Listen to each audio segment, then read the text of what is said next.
Hi there! Together let's learn about what role should government play in religion? Let's talk about the revolutionary belief between religion and virtuous citizenry. Most people in revolutionary America believed the government was responsible for encouraging citizens to be virtuous, or to be good and respectable. And almost everyone in America after the American Revolution believed you learn how to be virtuous in a Christian church. Revolutionary Americans were nervous about the virtue of their fellow countrymen because they created a new and vulnerable government that relied on the people being able to govern themselves. They worried if citizens were not virtuous, the whole experiment in government would crumble, just like the Roman Empire fell. Most people believed the way the government should encourage virtue was to use tax money to pay teachers of religion to preach. Teachers of religion were also known as Christian clergy. This view of the government's role in religion can be seen in the Massachusetts Constitution, which declared the happiness of the people and good order of society depend on piety, religion, and morality, and these cannot be diffused through a community, but in the institution of public worship of God. The Massachusetts Constitution then granted its legislature the power to use tax money to pay Protestant teachers if they did not receive enough donations from the community. Now let's talk about how the American Revolution led people to begin to question the traditional role of government in religion. Up until the early 1780s, famous Americans such as George Washington and Patrick Henry believed the government should encourage virtue by paying Christian clergy with taxes.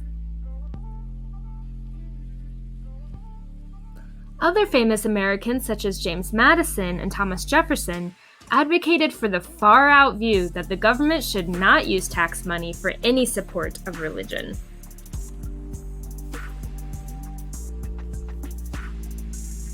By 1786, Madison led a movement to successfully disestablish the state church in Virginia, ending any tax support for religion in the state.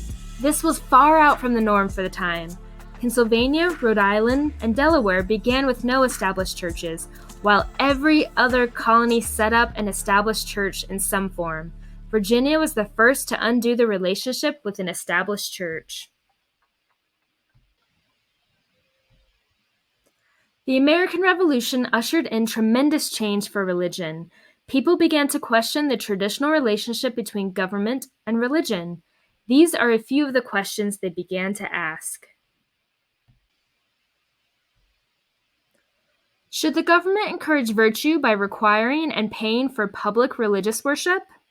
Should citizens be forced to pay taxes to support religious teachers or activities, even if they disagreed?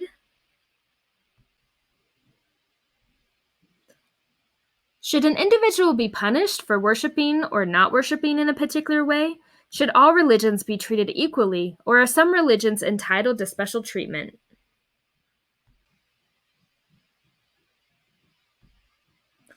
The congressmen in the first federal Congress wrestled with these questions as they debated a Bill of Rights and considered laws about religion.